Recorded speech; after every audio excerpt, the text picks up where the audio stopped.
अस्सलाम वालेकुम, good morning. It is a brand new week. उम्मीदें तो हैं, लेकिन साथ ही साथ बहुत सारे खदशात के बादल भी मंडला रहे हैं। इतना कुछ हो रहा होता है कि मुझे तो सबसे पहले मंडे को आके आपसे मिलके ये खुशी होती है that we all survive the weekend, because weekend पे भी बहुत चीजें हो रही होती हैं और पता नहीं होता कि whether we are going to get into the new week और not, but here we are and you are right. खदशात के बादल, हाँ, क्या खदशात के बादल तो अभी भी हैं। वही तो कह रहा हूं, शुक्र है, मैंने कहा कह रहे हैं कि छट गए हैं, कुछ ऐसा कुछ नहीं है, मंडला रहे हैं। तो जी ईरान की जानिब से आपको मतलब हम we have to bring you up to speed because हर बदलते मिनट और घंटे के साथ चीजें बदलना शुरू हो जाती हैं, पता नहीं चलता। गुज़श्ता सोते हैं आप एक और खबर लेके, जागते हैं आप एक और खबर ही, मतलब कल शाम तक यही सूरत हाल थी कि बस ईरानी वफ्द आज पहुंच रहा है और पहुंच रहा है, और उसके बाद वो अमरीकी वफ्द, और उसके बाद ईरानी वफ्द की आमद भी मुतवक्के है। लेकिन फिर एक जहाज भी इस दौरान कैप्चर हो गया। उससे पहले क्या हुआ था वो भी आपको बता दें। ईरान की जानिब से अपनाए हुर्मुज़ जो है ना, दोबारा बंद करने के फैसले पर दुनिया एक बार फिर सहम कर रहेगी कि ये क्यों हुआ और कैसे हो गया, बट इट हैपेंड।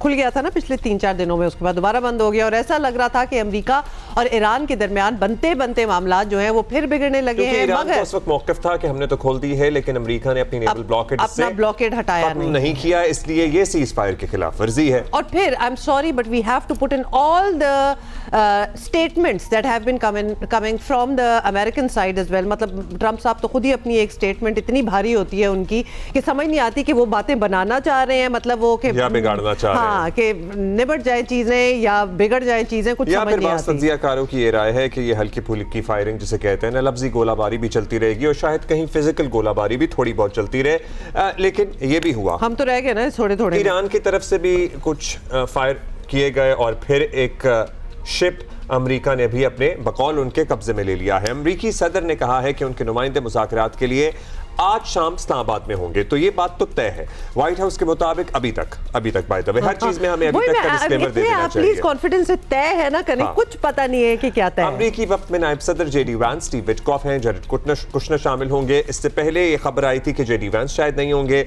लेकिन उसके बाद व्हाइट हाउस के जराए ने इसकी नफी कर दी, तरदीद कर दी और कहा कि वो तो होंगे। अच्छा, अमेरिकी टीवी जो है ना, उनका ये कहना है कि ईरानी वफ्द जो मंगल को पाकिस्तान पहुंचेगा, यानी टुमारो वो भी पहुंच जाएंगे, और वफ्द जो है वो उन्हीं शख्सियात पर मुश्तमिल होगा जिससे पहले मुज़ाकरात में शिरकत की थी, और ईरान की जानिब से बाज़ाब्ता तौर पर वफ्द भेजने की तस्दीक नहीं की गई। अमेरिका को पहले पता चल गया, वैसे ईरान ने अभी कुछ नहीं कहा। अमेरिकी अखबार से गुफ्तगू करते हुए सदर ट्रंप ने कहा है कि मुज़ाकरात की कामयाबी की सूरत में वो खुद पाकिस्तान आ सकते हैं। मतलब ये तो आपको पता है कि पिछले हफ्ते से वो कह रहे हैं कि मैं फाइनल डील के लिए मैं खुद पाकिस्तान जाऊंगा। अमेरिकी टीवी के मुताबिक एंट्री मारेंगे ना वो, आपको पता है, मतलब कि ऐनक शैनक लगा के, कुछ स्टाइल होना चाहिए हमारा।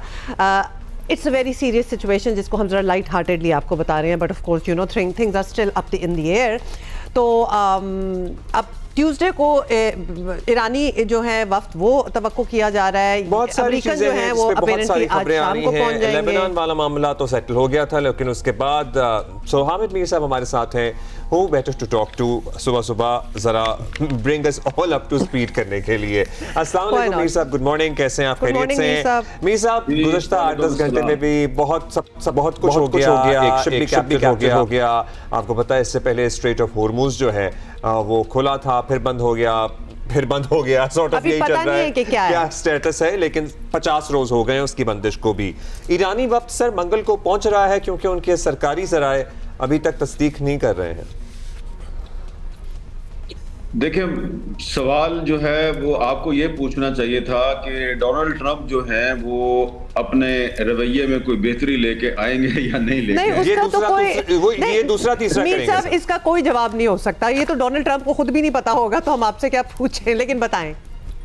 देखें, ईरानी वफ्द जो है वो पहले तो आ रहा था, क्योंकि जो गुज़श्ता हफ्ते फील्ड मार्शल सैयद आसिम मुनीर साहब ने जो 3 दिन गुजारे ईरान में, तो वहाँ पर जो उनकी मौजूदगी थी, उस मौजूदगी के दौरान फील्ड मार्शल साहब के ज़रिए ईरानी क़यादत और अमरीकी क़यादत के दरमियान बातचीत का सिलसिला जारी था, और डोनाल्ड ट्रंप साहब जो हैं वो फील्ड मार्शल साहब के ज़रिए ईरानी हुकाम के साथ बहुत से मामलात जो हैं उस पर एग्री कर गए थे। तो तवक्को यही थी कि अब जो दूसरा राउंड होगा तो उसमें कोई ना कोई ब्रेक थ्रू हो जाएगा, क्योंकि उसका ड्राफ्ट भी तैयार हो गया था, जो अभी इस्लामाबाद में जिस एक मुजवजा ड्राफ्ट पर बातचीत होनी है। तो कोशिश की गई कि पहले 12 अप्रैल को भी एक ड्राफ्ट तैयार हुआ था, तो उस पर आखिरी वक्त में अमरीकी उठ कर चले गए थे। तो कोशिश थी फील्ड मार्शल साहब की कि इस मरतबा कोई ऐसा वाकया ना हो। तो लेकिन फिर उसके बाद जब वो वापस आए तो उनके वापस आते ही डोनाल्ड ट्रंप साहब ने एक और बयान दाग दिया। फिर आप जानते हैं कि जो ईरानी साइड है उसने ऐलान कर दिया था फील्ड मार्शल साहब की डिप्लोमेसी के नतीजे में कि हम आबनाए हुर्मुज की नाकाबंदी खत्म कर रहे हैं। जब ईरान ने इतना बड़ा ऐलान कर दिया तो फिर ट्रंप को ये कहने की क्या जरूरत थी कि हम ईरान की बहरी नाकाबंदी जो है वो जारी रखेंगे। तो उन्होंने जो स्टेटमेंट दी तो उससे जो ईरानियन लीडरशिप है जिसने इन तमाम मुज़ाकरात में थ्रू आउट बड़ी फ्लेक्सिबिलिटी का और हिकमत का मुजाहरा किया, उनकी पोजीशन अपनी जो पब्लिक ओपिनियन है उसकी नज़रों में काफ़ी जो है ना वो कंप्रोमाइज होने का खतरा था। तो उन्होंने फिर एक स्टैंड ले लिया। अब हमारी तो इंफॉर्मेशन के मुताबिक अमेरिकन की भी जो एडवांस टीमें हैं वो पाकिस्तान पहुंच चुकी हैं, ईरानियों की भी एडवांस टीम आ गई थी। अब इसमें एक और मसला ये पैदा हुआ कि डोनाल्ड ट्रंप साहब खुद पाकिस्तान आना चाहते थे, और जाहिर बात है जब वो एक हेड ऑफ द स्टेट हैं, प्रेसिडेंट हैं यूनाइटेड स्टेट्स ऑफ अमेरिका के, तो अगर वो आएंगे तो फिर जाहिर बात है उनके साथ जो दस्तखत करने के लिए फिर ईरान की तरफ से भी उनके प्रेसिडेंट ही आएंगे ना, मसूद पेज़ेश्कियान।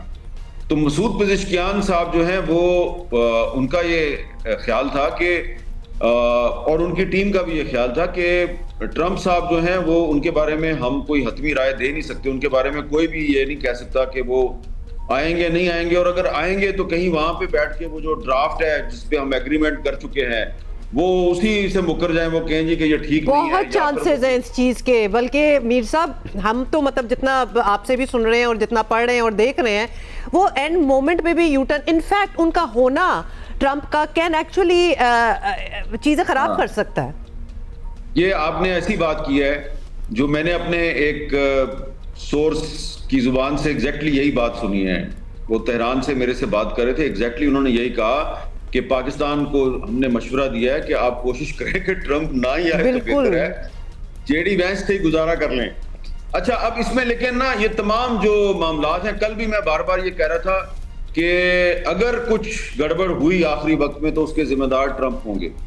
अच्छा, लेकिन इसमें एक पॉजिटिव चीज ये हुई है, कुछ पॉजिटिव चीजों की भी बात हमें करनी चाहिए कि एक तो कल जो है हमारे प्राइम मिनिस्टर शहबाज शरीफ साहब ने मसूद पेज़ेश्कियान साहब के साथ बड़ी लंबी गुफ्तगू की, तकरीबन 46-47 मिनट की वो गुफ्तगू थी। तो उसमें मसूद पेज़ेश्कियान ने कहा कि आप के साथ हमारा जो है ना पूरा एतमाद का रिश्ता है, आपने पूरी कोशिश की है, फील्ड मार्शल साहब से आप पूछ लें, वो जब यहाँ पर थे तो जो जो तजावीज़ अमरीकियों की तरफ से आ रही थी हमने उन किसी को रिजेक्ट नहीं किया, उस पर बातचीत की। तो उन्होंने कहा आप तो आई विटनेस हैं, जो 12 अप्रैल को मुज़ाकरात की टेबल है वो छोड़कर अमरीकी गए हैं, हम तो नहीं गए। तो लेकिन अब इस मरतबा अगर हम आएंगे तो ये नहीं होना चाहिए कि सब चीजें पहले से तय हुई हैं और एक दफा फिर अमरीकी जो है वो भाग जाएं।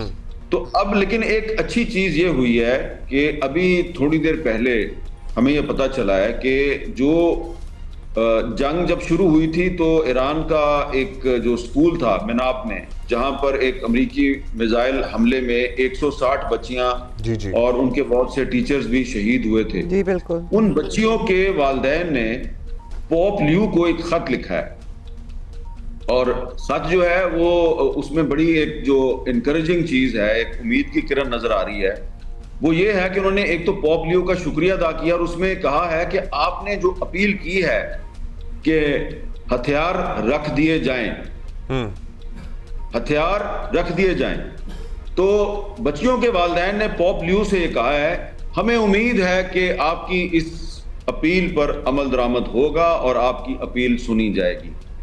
तो ये जो पिछले चंद घंटों में अमेरिका और ईरान के दरमियान दोबारा टेंशन पैदा हुई है और ईरानी भी जो है उन पर इल्जाम लगाया जा रहा है कि आपने सीज फायर की खिलाफवर्जी किया है, और अमरीकी कह रहे हैं कि ईरान ने सीज फायर की खिलाफवर्जी किया है। ईरान का एक जहाज, बहरी जहाज जो उसको कब्जे में ले लिया गया। तो उम्मीद है कि अगले 2-3 घंटे में पाकिस्तान की जो बहुत भरपूर किस्म की सफारती कोशिशें हैं उसके नतीजे में कोई ना कोई दरमियानी रास्ता निकल आएगा। मुझे ना ये जो बच्चियों के वालिदैन ने पॉप लियो को खत लिखा है, इस खत का जो मतन है, इस मतन से मुझे काफी उम्मीद मिल रही है। सही, और जाहिर है वो फिर पब्लिक ओपिनियन भी डिराइव करता है, और क्योंकि उन बच्चियों के वालिदैन, ये इस खत की तफसील मुझ तक तो ईरानी मीडिया के जरिए पहुंची है।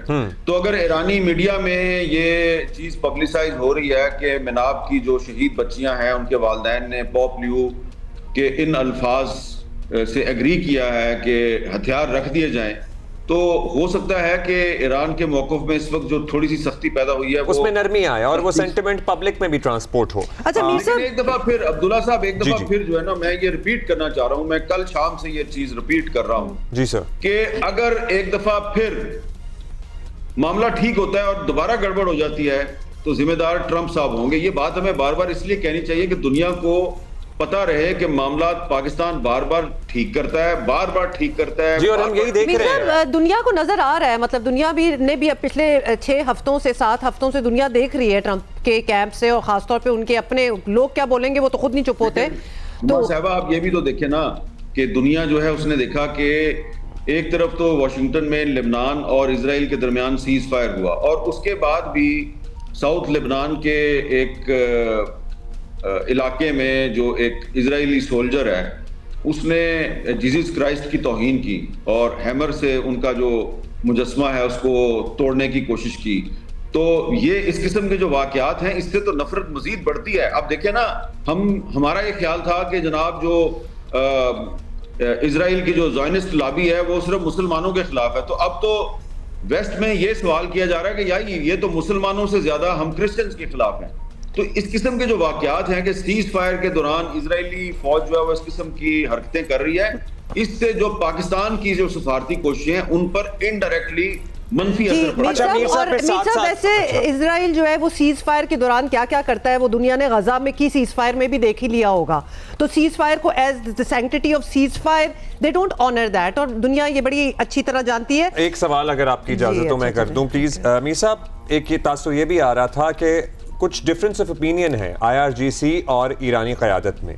सो एक तो इस पर रोशनी डाल दीजिएगा, क्योंकि बाज़ तज्ज़ियाकारों की ये राय थी कि चूँकि ईरान ने भी बहुत गेम किया है, अमेरिका का भी बहुत नुकसान हुआ, ईरान का अदरवाइज तो नुकसान हुआ, लेकिन वो जिस पोजीशन ऑफ स्ट्रेंथ से मुज़ाकरात कर रहे हैं वो इस डील से बहुत कुछ लेकर उठना चाहते हैं, और उसमें कहीं इख्तलाफ राय आ रहा है। तो क्या कोई इख्तलाफ राय है सदर साहब और IRGC के कमांडर में, अली वाहिदी साहब में? और दूसरा ये चलें पहले यहाँ से शुरू करते हैं, मैं आपकी मुस्कुराहट देख रहा हूँ और फिर अगले मामलात पे आते हैं। अच्छा, अब सवाल तो आपने बिल्कुल सही किया है, लेकिन इसमें अब मेरा मसला कुछ ये है कि समटाइम्स मैं आपके साथ वो इंफॉर्मेशन शेयर करता हूँ जो हॉर्सेस माउथ से मुझे मिलती है, ठीक है, और हॉर्सेस माउथ से जो इंफॉर्मेशन मिलती है उसको शेयर करने का नुकसान ये होता है कि फिर जो आपका सोर्स है अगर आप उसको पता चल जाए कि ये हामिद मीर ने तो बात अब्दुल्ला सुल्तान को बता दी, तो वो फिर दोबारा मेरे साथ शेयर नहीं करेगा।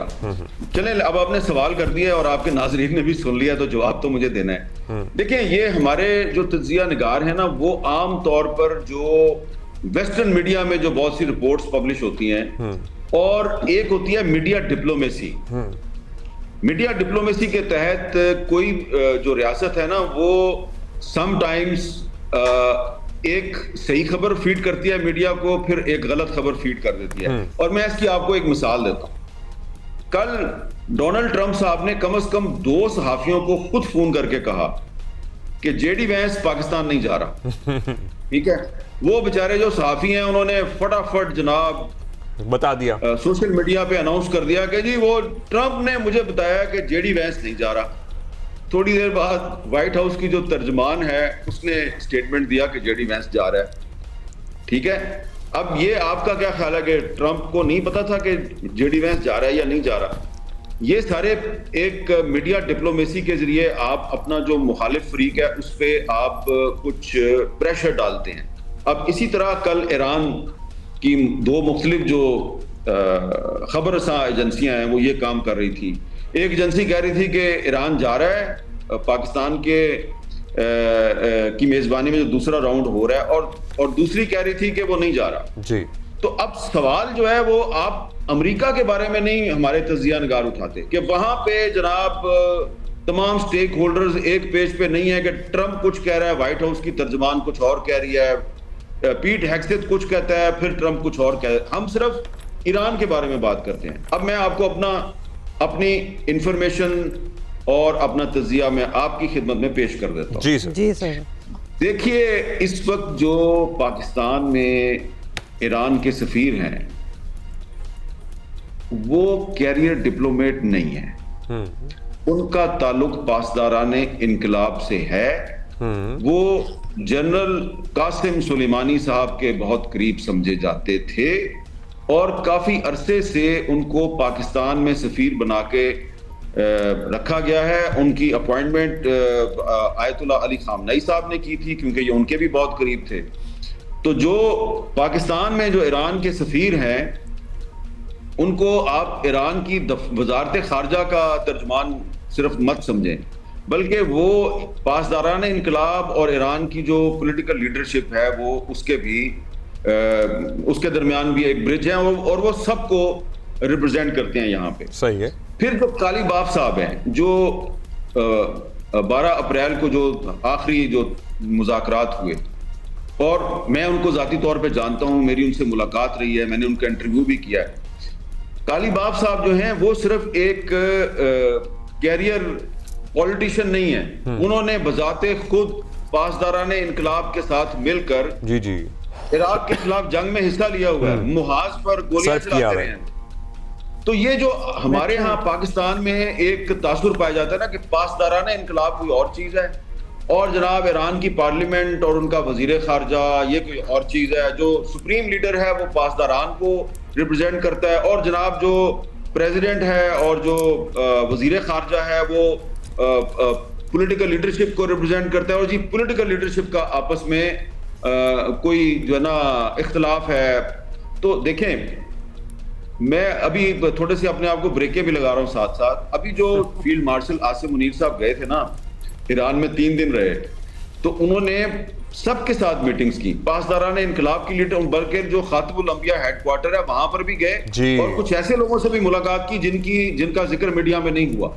तो ये ईरान की पासदाराना इनकलाब और उनकी जो पॉलिटिकल लीडरशिप है सारे एक पेज पर हैं, तमाम एक पेज पर है। अगर कोई हमें एक पेज पे नजर नहीं आ रहा तो वो अमेरिकन साइड। अच्छा, तो फिर अब मीर साहब ये बताएं, the next 24 to 48 hours are crucial. मतलब 22 को विच इज परसों सीज फायर जो है ये खत्म हो रहा है। तो अब हम रियलिस्टिकली ऑप्टिमिस्टिकली एक्सपेक्ट करें कि ये पार्टीज दोनों जो भी आए भाई पीछे से दोनों मिलेंगे and they will actually try to conclude and sign a peace deal.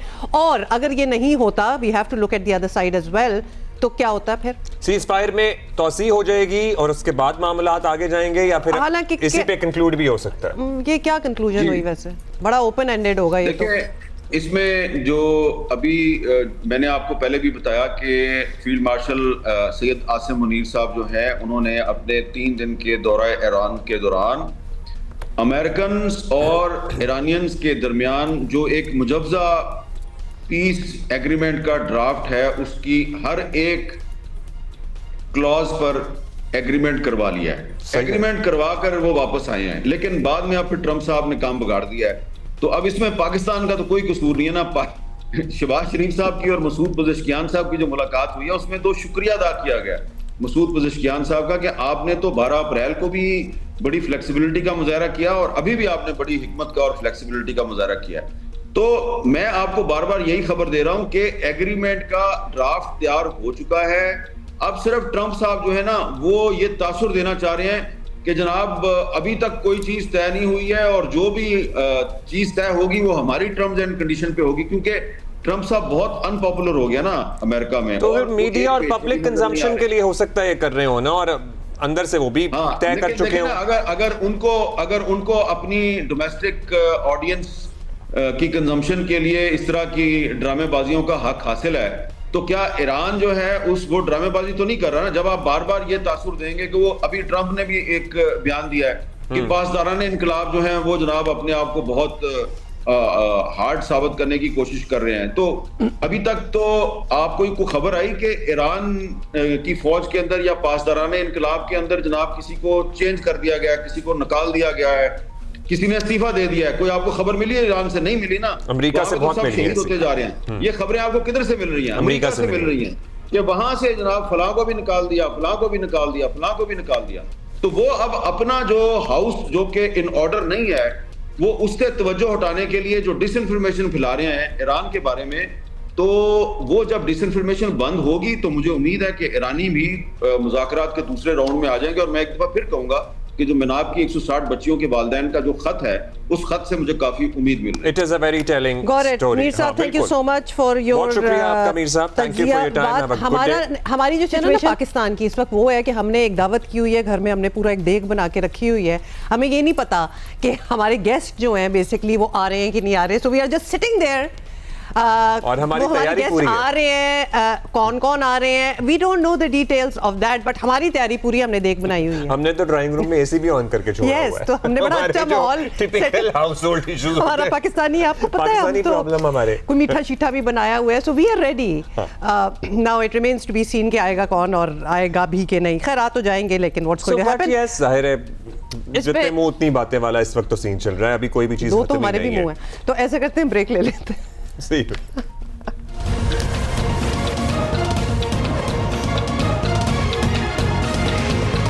अस्सलामुअलैकुम। नहीं, हम वापस आ चुके हैं। सलाम वगैरह तो हो ही चुका था।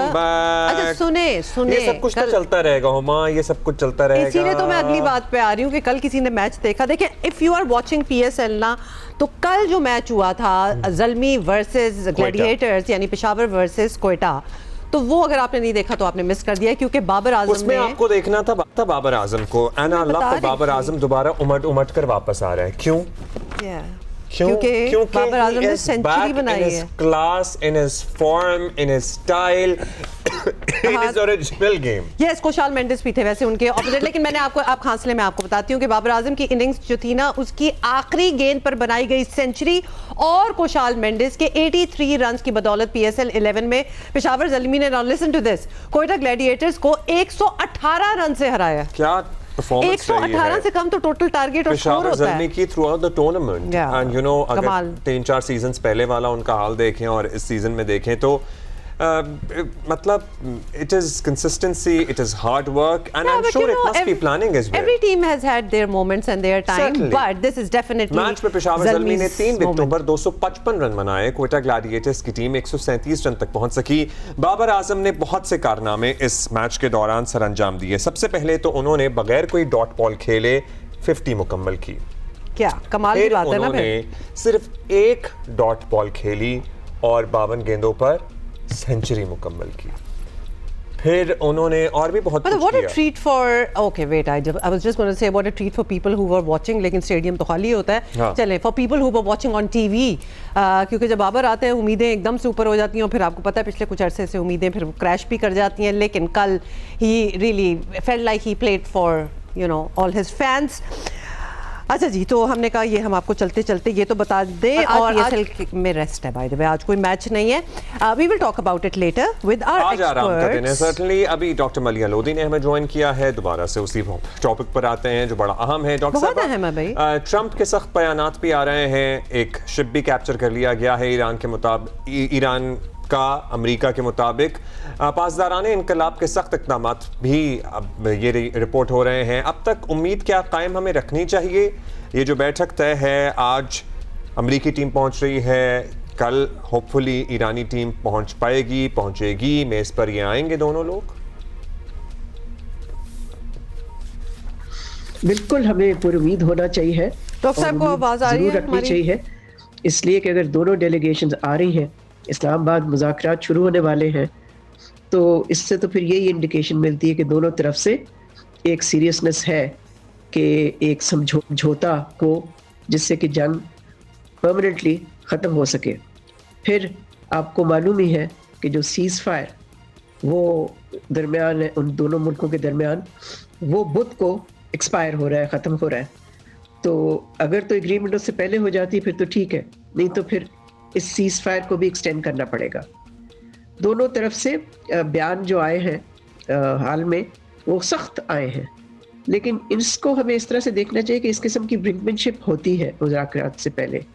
ख़ास तौर पे सदर ट्रंप का तो तौर तरीका है कि वो धमकियां भी देते हैं और साथ साथ फिर ये भी कहते हैं कि जी मैं तो सफारती जर्नी जो है या सफारती कोशिश जो है मैं उस पर यकीन रखता हूँ और मैं चाहता हूँ। फिर कभी वो कहते हैं कि डील बहुत करीब आ गई है। तो ये मेरा ख्याल है उनकी तरफ से भी हमें पॉस्चरिंग देखनी चाहिए कि वो पॉस्चरिंग कर रहे हैं। जहाँ तक मुज़ाकरात का ताल्लुक है, मेरा ख्याल है जो बैक चैनल कम्युनिकेशन होती रही है और फिर फील्ड मार्शल आसिम मुनीर की जो कोशिशें रही हैं, आखिर वो तेहरान उन्होंने 3 दिन गुजारे, तो उससे भी यही लगता है कि पेशरफ्त हुई है, ख़ास तौर पे उन स्टिकिंग पॉइंट्स पे जिनकी वजह से समझौता पहले नहीं हो सका। इन एनी केस इतने कॉम्प्लिकेटेड इश्यूज़ हैं, इनको इस पे एग्रीमेंट करना, दोनों की रजामंदी होना, जाहिर है इसमें टाइम लगता है और टाइम तो लिया इस सारे प्रोसेस ने और इस सारे सिलसिले ने। अब हम देखते हैं, बिकॉज असल इम्तिहान अब आगे है कि क्या सेकेंड राउंड में समझौता हो सकता है, इसलिए कि ट्रंप ने फिर से ये भी धमकी दी है कि अगर नहीं होता तो वो फिर बमबारी शुरू कर देंगे और इस दफ़ा ईरान के जो पावर प्लांट्स हैं और ईरान के जितने भी ब्रिजेस हैं उनको ब्लो अप करेगा।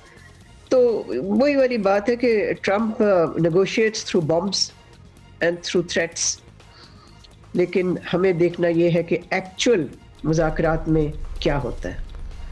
मतलब अब एक प्रेमिस भी होता है डॉक्टर मलिहा के एक्चुअल मुज़ाकरात में क्या होगा। उस प्रेमिस में ये है कि अमेरिका को जंग बंदी चाहिए, तो ऑब्वियसली उसे कुछ कॉम्प्रोमाइज़ करना पड़ेगा, ख़ास तौर पर इजराइल के लिए कुछ सख्त कंट्रोल लाना पड़ेगा। नाउ वी हैव सीन कि उन्होंने रीसेंट स्टेटमेंट्स जो हैं जिसमें उन्होंने बड़े स्ट्रॉन्ग वर्ड्स यूज़ किए हैं इजराइल के हवाले से, ख़ास तौर पर लबनान के हवाले से, कि अब हम उन्हें प्रोहिबिट करते हैं कि वो ये नहीं कर सकते, इनफ इज़ इनफ, मतलब he has been using strong words. तो क्या अमेरिका इसके लिए रेडी होगा कि उसको, अब वर्ड्स तो यूज हो गए, अब कंट्रोल में रखना है इजराइल को कि अगर हो जाती है जंगबंदी तो आइंदा कुछ ना करना? It's going to happen. America ने इतना तो प्रेशर डाला इजराइल पे कि उनसे लबनान पे सीज फायर करवा ली, जो कि ईरान की डिमांड थी, तो वो डिमांड तो उन्होंने पूरी की और एक सीज फायर करवाया इजराइल और लबनान के दरमियान, और वो इट इज़ होल्डिंग। ऑल्दो कुछ इंसिडेंट्स हुए हैं जहाँ इजराइल ने बमबारी की है, अटैक्स किए हैं, लेकिन overall that cease fire is holding. तो उससे फिर हम यही नतीजा निकाल सकते हैं ना कि अगर अमेरिका पुट्स इनफ प्रेशर, वो इतना दबाव डालता है इजराइल पे, तो इजराइल काबू में रह सकता है। लेकिन जब अमेरिका कमज़ोर पड़ जाता है खुद ही और उतना प्रेशर नहीं डालता, फिर जाहिर है इजराइल भी शुरू हो जाता है अपनी ही जो उनकी है स्पॉइलर की गेम जो वो खेलते हैं। और अब भी पिछले 24 घंटे में मैंने देखा है एक्स पे या ट्विटर पे कि इजरायली सोर्सेज लगता है उन्होंने ऑर्केस्ट्रेट किया है एक कैंपेन सोशल मीडिया पे पाकिस्तान के ख़िलाफ़, पाकिस्तान की मीडिएशन के ख़िलाफ़। तो हमें इस पे नज़र रखनी पड़ेगी। मैं नहीं समझती कि अभी भी हम ये वसूख से कह सकते हैं कि जी इजराइल काबू में आ गया है, America has managed to control Israel. Israel can still play the role of a spoiler, और वो टॉर्पीडो कर सकता है एक बहुत ही नाजुक वक्त पे, जबकि सेंसिटिव टाइम है फॉर द नेगोशिएशन। आप कह सकते हैं कि it's in it's final phase. So एक फाइनल फेज में तो कोशिश यही होनी चाहिए, और ये तो अमेरिका की जिम्मेदारी है कि they keep Israel in check. जी बिल्कुल, वो जो कैंपेन हुई है उसमें हमें इजराइल और इंडिया का नेक्सस भी नज़र आया पाकिस्तान की मीडिएशन के ख़िलाफ़, लेकिन वो इंशाल्लाह नाकामी हुई है और होगी भी। ये बताइएगा डॉक्टर साहिबा, एक राय ये है कि जब ईरान ने फील्ड मार्शल आसिम मुनीर वहाँ गए थे, तमाम मामला तय हो गए थे, स्ट्रेट ऑफ हॉर्मुज़ खोलने का ऐलान किया, तो फिर अमेरिका को नेवल ब्लॉकेट ख़त्म करनी चाहिए थी। वो ख़त्म नहीं हुई, ईरान ने दोबारा स्ट्रेट ऑफ हॉर्मुज़ बंद करने का ऐलान कर दिया और अभी सूरत हाल ज़रा तशवीशनाक है स्ट्रेट ऑफ हॉर्मुज़ को लेकर। सो किसको मज़ीद लचक दिखानी होगी? अमेरिका को? क्या ईरान को मज़ीद लचक दिखानी होगी? ईरान मज़ीद क्या कर सकता है कि ये मुआहिदा हो जाए? देखिए, कोई भी जब एग्रीमेंट होती है दोनों फरीक के दरमियान जो कि जंग कर रहे थे, तो जाहिर है दोनों तरफ से लचक होनी पड़ती है। अमेरिका तो अभी तक मेरा ख्याल है उनका ख्याल था काफ़ी हद तक कि जो वो जंग यानी कि बैटल ग्राउंड में नहीं कर सके वो नेगोशिएटिंग टेबल से हासिल करेंगे। तो ये तो मेरा ख्याल है ईरान डट गया, और अमेरिका की अगर तवक्को थी कि वो ईरान को सरेंडर करवाएगा, अपने सारे डिमांड्स मनवाएगा, तो वो तो नहीं हो सकता। उस तरह से तो कोई एग्रीमेंट नहीं हो सकती, कोई डील या समझौता नहीं हो सकता। तो जहाँ तक अमेरिका के जो न्यूक्लियर डिमांड्स हैं, मैं समझती हूँ उस पर काफ़ी हद तक ईरान काफ़ी उस पर लचक दिखाई है उन्होंने। अब मेन डिमांड उनका है अमेरिका का कि जी न्यूक्लियर वेपन प्रोग्राम ना आप परस्यू करें। तो वो तो ईरान कह चुका है कि वो नहीं इरादा रखते कि वो न्यूक्लियर वेपन्स बनाए। लेकिन जो अमेरिका का डिमांड है कि ज़ीरो इनरिचमेंट होनी चाहिए, वो जाहिर है ईरान क्यों मानेगा? आखिर ईरान को वो हक हासिल है न्यूक्लियर नॉन प्रोलिफरेशन ट्रीटी के तहत, NPT के तहत, द राइट टू इनरिचमेंट। लेकिन अगेन ईरान की तरफ से लचक हमने देखी, जो ईरान ने कहा कि हमारी उनकी जो 400 के करीब किलोग्राम हाईली इनरिच यूरेनियम है उसको वो डाउन ब्लेंड करने को तैयार हैं, जिसका मतलब ये कि वो डाइल्यूट कर देंगे उसको और वो वेपन ग्रेड के करीब नहीं जा सकेगी। और फिर ये कि उन्होंने कहा कि उस पर IAEA भी वेरिफिकेशन कर सकेगा और उसकी सुपरविजन भी वो उनको काबिल कबूल है। तो इस तरह से लचक तो हमने देखी है। अब ये देखना है कि जो ईरान का डिमांड है कि सैंक्शंस को लिफ्ट करना चाहिए है और वो लाजमी है अमेरिका के लिए, और फिर ये भी कि जो सीज फायर है वो सारे थिएटर्स ऑफ कॉन्फ्लिक्ट जो है उसको कवर करना चाहिए उसको, यानी कि लबनान में सीज फायर को बरकरार रखना है, और फिर यमन में भी होना चाहिए, जहाँ जहाँ भी मशरिक़ वस्ता में कॉन्फ्लिक्ट। और फिर वो इनरिच यूरेनियम है, स्ट्रेट ऑफ हॉर्मुज़ के कंट्रोल या टोल वाला मामला है, वो भी अहम है। सो यही 2-4 मामलात हैं मतलब बहुत शुक्रिया डॉक्टर मलिहा लोधी। लेकिन एक्सपेक्टेशन देखें कि ईरान जो है अपना सारा न्यूक्लियर प्रोग्राम वगैरह रैप अप करे, ख़त्म करे, नो एनरिचमेंट, नथिंग वेपन्स तो खैर बहुत दूर की बात है। इजराइल अलबत्ता सब कुछ कर सकता है। मतलब ये भी तो सोचने वाली बात है, उस रीजन में भी तो आपको एक बैलेंस चाहिए कि नहीं, या फिर इजराइल चौधरी बना रहे वहाँ। बहुत शुक्रिया आपका डॉक्टर साहबा। अभी हम क्या करें जी, अभी ब्रेक लेते हैं, थोड़ी देर में वापस आ रहे हैं।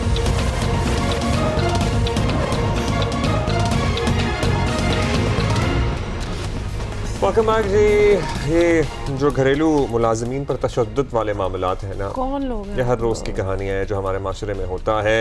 लेकिन कौन लोग क्या, हमारे ही माशरे की एक अक्कासी है ये, एक सेक्शन ऑफ द सोसाइटी है ना जो ये कर रहा है, सेक्शन ऑफ द सोसाइटी है ना, वो कर रहे हैं, पूरे माशरे को ना तंग करें, हम नहीं करते, माशरे को तंग नहीं कर रहा, लेकिन फिर हमें कॉल आउट भी करना चाहिए। एंड ऑल्सो अगर आपके घर रिश्तेदार आते हैं और उनके साथ कोई छोटी बच्ची, अंडर एज बच्ची मेड होती है ना, जो उनके बच्चे संभाल रही होती है, आप थोड़ा सा कॉल आउट कर दिया करें, थोड़ा सा मीठी मीठी शर्मिंदगी तो आप उन्हें दिया करें ना, अगर आप नहीं लड़ाई कर सकते तो।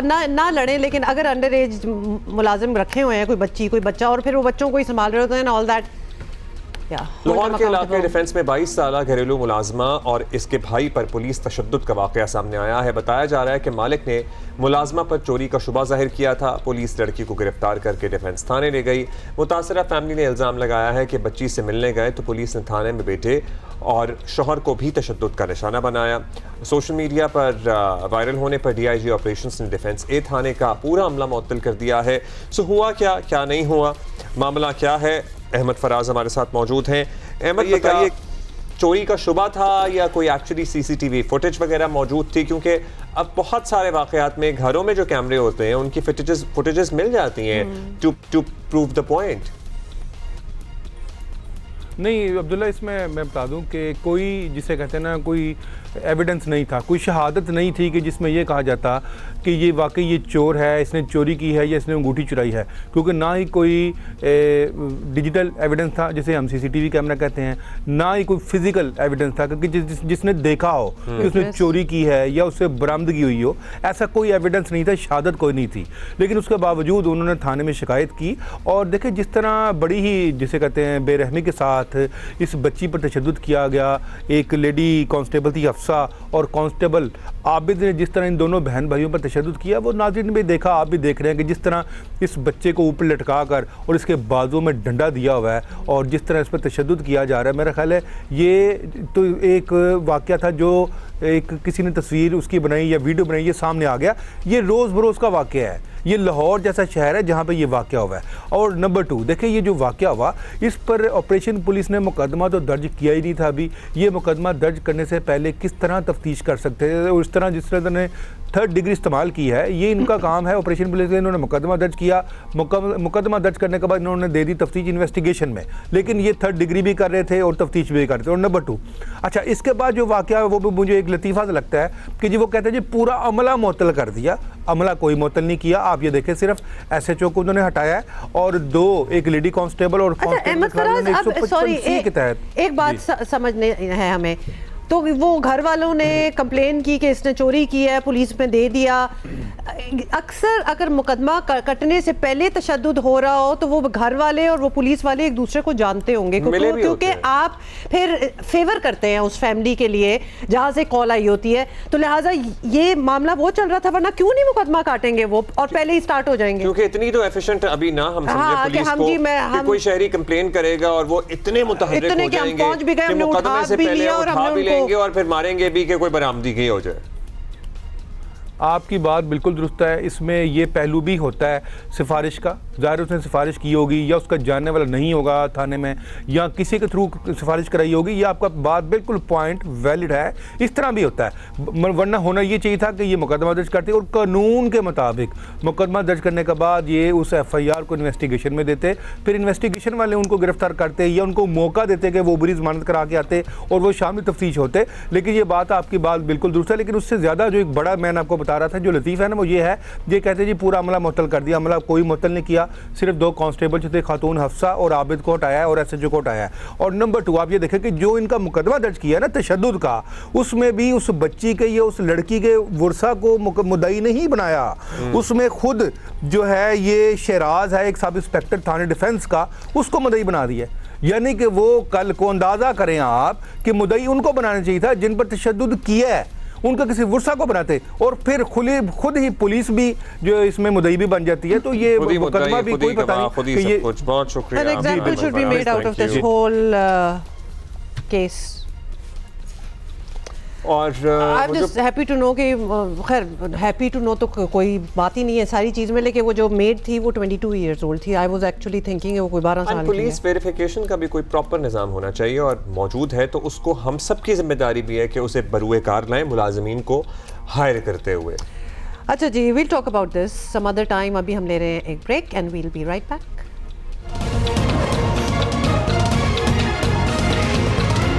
Assalamualaikum, good morning once again, welcome back। So we are trying to figure out कि वैसे इस्लामाबाद तो सजा हुआ है, तैयारियां पूरी हैं, लेकिन क्या ईरान का वफ्द और अमेरिका का वफ्द जहां से हमें कभी अश्योरिटी भी मिलती है कि हम आ रहे हैं for the final deal signing, और फिर बहुत सी स्टेटमेंट्स में बीच में आ जाएंगी, आ रही हैं, और बहुत सारे इवेंट्स भी ऐसे हो रहे हैं। हाँ, बहुत कुछ हो रहा है, a lot is happening। So where do we stand at the moment? साहब से हम बात करते हैं, साबिक सफीर हैं। सरदार साहब, जाहिर है बहुत बड़ा मुआहिदा है अगर हो जाता है।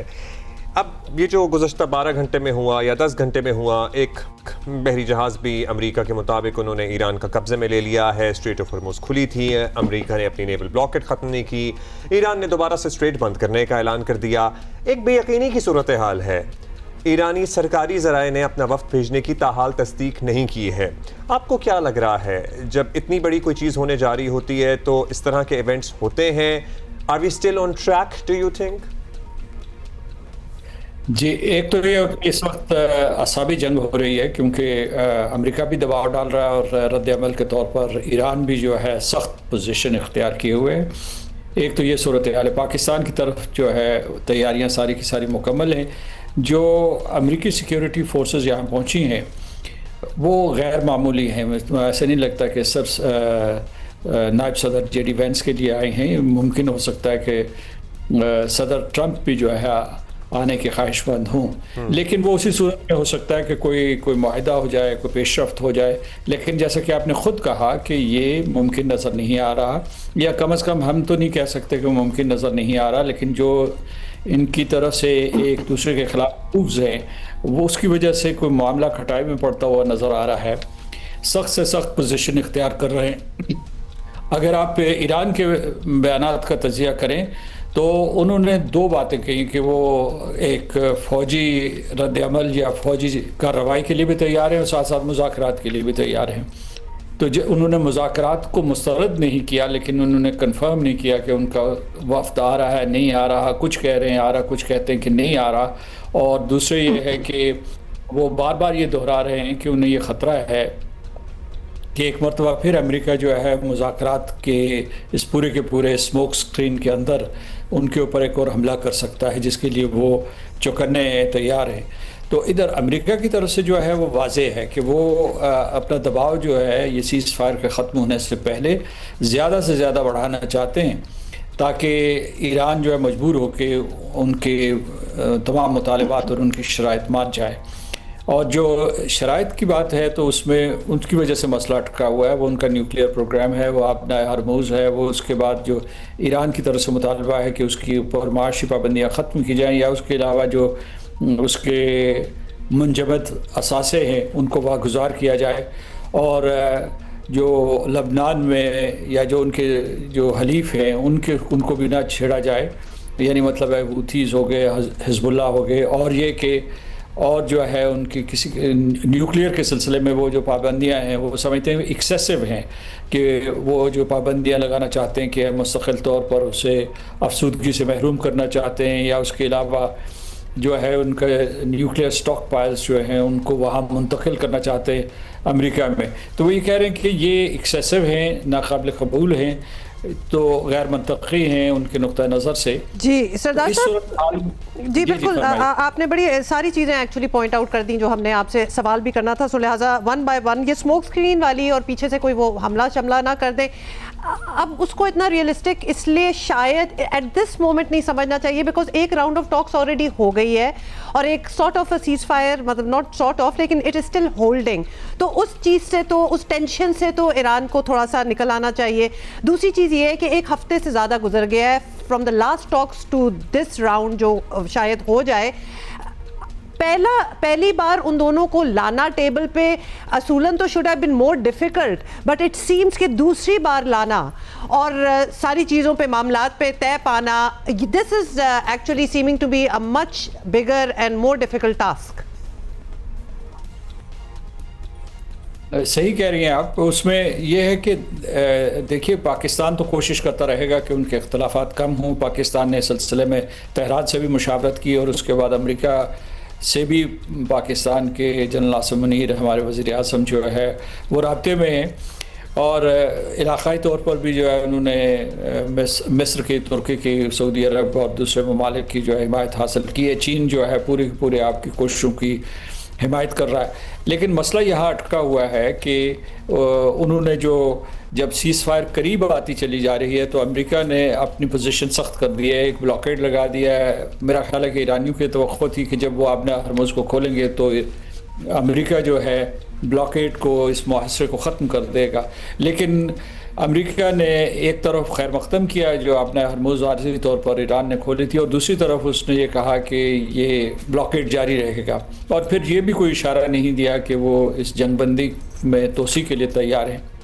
तो मैंने जैसे कि शुरू में कहा था कि ये कासाबी जंग लड़ी जा रही है। तो इसकी क्या वजह हो सकती है, जहां हम देखते हैं कि अमेरिका लेबनान के सीज़ फायर के मामले पर इसराइल के लिए ज़रा सदर ट्रंप सख्त अल्फाज भी इस्तेमाल करते हैं, कह देते हैं कि भाई इनफ इज़ इनफ। वहाँ खैर मकदम तो वो कर रहे हैं स्ट्रेट का खुलने का ईरान की तरफ से, लेकिन अपना नेवल ब्लॉकेट नहीं हटा रहे।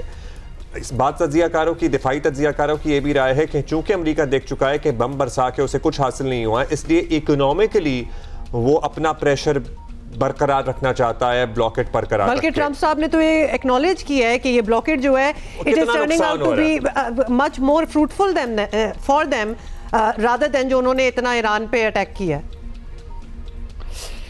यानी ये सही है, जो कि ईरान ने इकनॉमिक लेवरेज इस्तेमाल की थी तो उसके मुकाबले में इन्होंने भी इकनॉमिक लेवरेज इस्तेमाल की है। और क्योंकि ईरान की तमाम बंदरगाहों को बंद कर दिया कि वहाँ जहाज़ आ सकते हैं, ना वहाँ से आ सकते हैं। लेकिन साथ साथ जो है सूरत हाल में इस वजह से भी एक बहुत बड़ा इबहम पैदा होता है या एक किस्म का जो उतार चढ़ाव पैदा होता है, वो सदर ट्रंप की अपनी ज़ात है, मखसूस ज़ात है। वो यानी जिस तरह के वो हमेशा से बिजनेस या रियल एस्टेट टाइकून रहे हैं, तो वो जिस तरीके से वहाँ निगोशिएशंस करते हैं, वो 2 कदम आगे लेते हैं, 1 कदम पीछे ले लेते हैं। और जिस तरह या एक सरदार साहब मार्केट्स पे उसका असर पड़ता है, वो एक अलग टॉपिक है कि किस तरह से उनके 2 कदम आगे और पीछे हटने से उनके अपने रुफका को माली फायदा हो रहा है in markets, in oil markets and other markets as well. ये दुरुस्त है, लेकिन वैसे भी उनकी जो गुफ्तगू है वो फ्री व्हीलिंग है, स्पिट मतलब है वो जिस तरीके से वो गुफ्तगू करते हैं, तो उस वजह से जो है मैं समझता हूँ कि हमें इन तबसरों में भी थोड़ा मुहतात रहना चाहिए, क्योंकि पाकिस्तान मेज़बान भी है और उसके अलावा जो है उसकी जिम्मेदारियाँ बहुत ही हसास हैं। क्योंकि हम तो ये चाहते हैं कि दोनों तरफ़ें जो है, फ़रीक़ैन जो है, एक दूसरे के करीब आएँ। तो इसलिए कोशिश ये हो रही है। अब ये सवाल ये पैदा होता है कि मुज़ाकरात होंगे या नहीं। लगता है यहाँ तैयारियाँ हैं, ये लास्ट मिनट कोई सरप्राइज़ हो सकती है। जो अमेरिका से अभी ये कन्फर्मेशन लेनी बाकी है कि क्या जेरेड कुशनर और स्टीव विटकॉफ चल पड़े नहीं पड़े, जेडी वैंस आ रहे हैं नहीं आ रहे। पहले सदर ट्रंप ने कहा था कि वो नहीं जा रहे हैं, वहाँ सिक्योरिटी का ख़तरा है। उसके बाद ये है कि अब जो है ये लग रहा है कि वो आएंगे। वाइट हाउस ने कंफर्म किया कि जेडी वैंस आएंगे। दूसरा ये है कि आम तौर पे अगर वो आएंगे तो सदर ट्रंप नहीं आएंगे, क्योंकि ये सदर और नायब सदर जो है इकट्ठे सफ़र नहीं करते। वैसे सरदार साहब, आपका अपना personal opinion if you would like to share. मतलब पाकिस्तान ने तो बड़ी कोशिश कर दी, लिटरली हाथ पकड़ के इनको मिलाने की कोशिश हो रही है इधर, and Pakistan has really pulled all stops to do this.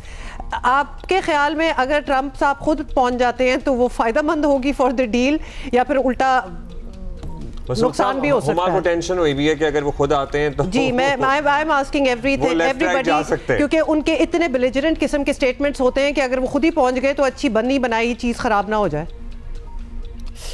नहीं, वो उस सूरत पे नहीं पहुंचेंगे कि मुआहिदा नहीं है। उसके ऊपर सुर्ख रिबन लग चुका होगा और उसके बाद जो है वो फतह का ऐलान करेंगे और उसके बाद जो है कामयाबी का ऐलान करेंगे।